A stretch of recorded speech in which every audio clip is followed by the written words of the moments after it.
Hey everyone, and welcome. Today, we are pulling back the curtain on something that affects pretty much all of us, but that very few of us actually understand. We're going to dig into how companies figure out the value of a job, the system behind the salary. Let's jump right in. You know that moment you're in an interview or maybe you're asking for a raise and you just have to wonder, where did they even get this number from? Is it random? Is it based on some secret formula? Well, it's not random. It's actually a pretty formal process, and today we're going to break it all down for you. So here's what we're going to cover. First, we'll figure out what a job's worth even means.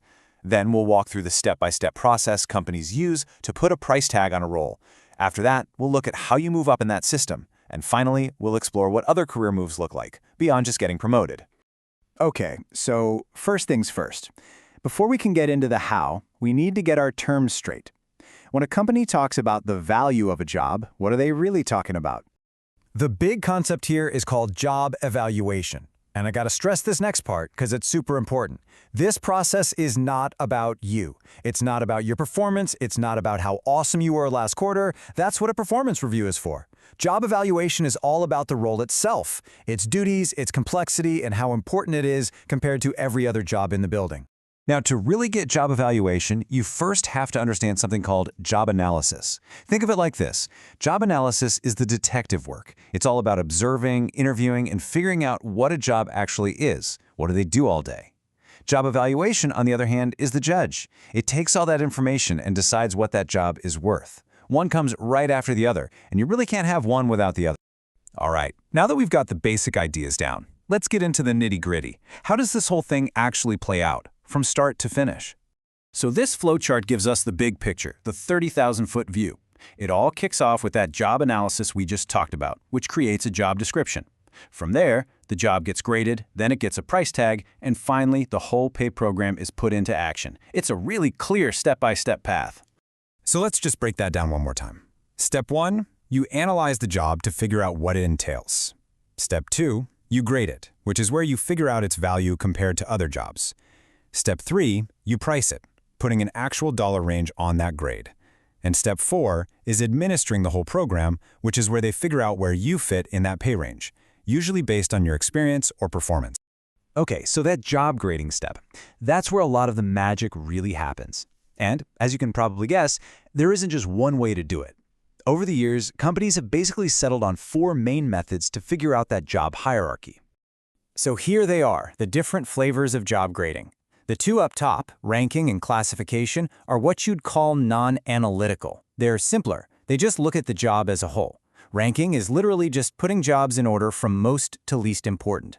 Classification sorts them into pre-made buckets, like admin level 1, admin level 2, and so on.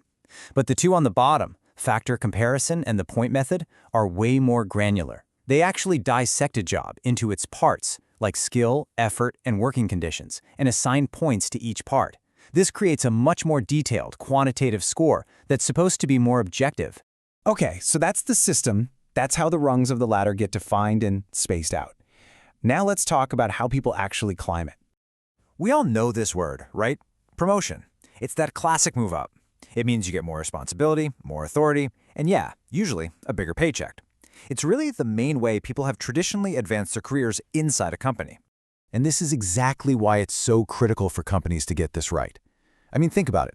A fair, clear promotion process makes people feel valued, it boosts morale, and it keeps your best people around. But if it's handled badly, if it feels unfair or political, it can lead to frustration, resentment, and people heading for the door. So the point is, the how of promotion matters just as much as the what. And that brings us to one of the biggest debates in the entire workplace. When a higher-level job opens up, who gets the nod? This is a fundamental question, and there are 2 very, very different schools of thought. So on one side, you've got seniority. It's simple. It's predictable. First in, first up. The person who's been there the longest gets the promotion. The big downside? It totally ignores how good you are at your job. Then, on the other side, you have merit. This is a pure performance play. The best person for the job gets it, period. Doesn't matter if they've been there 10 years or 10 months. Of course, most companies try to use a blend of the 2, but figuring out that perfect balance is a constant challenge. But let's be real, career paths aren't always a straight line to the top. Sometimes they go sideways, sometimes they go down, and sometimes they go right out the door. So let's look at the other kinds of moves people make. Yeah, because while we all tend to focus on climbing up, a career can move in a whole bunch of different directions. So besides a promotion, there's a demotion, which is pretty much the exact opposite. A transfer is a sideways move, maybe to a new department, which can be an amazing way to learn new skills, and then you have moves that take you out of the organization, like a temporary layoff or a permanent separation.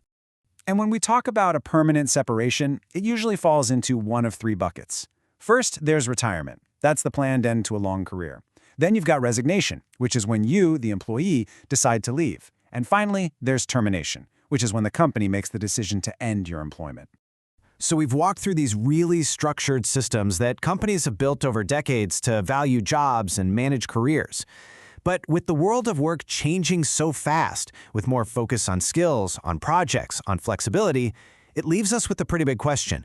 Are these old-school ladders and boxes still the best way to think about building a career? It's definitely something to think about. Thanks for watching.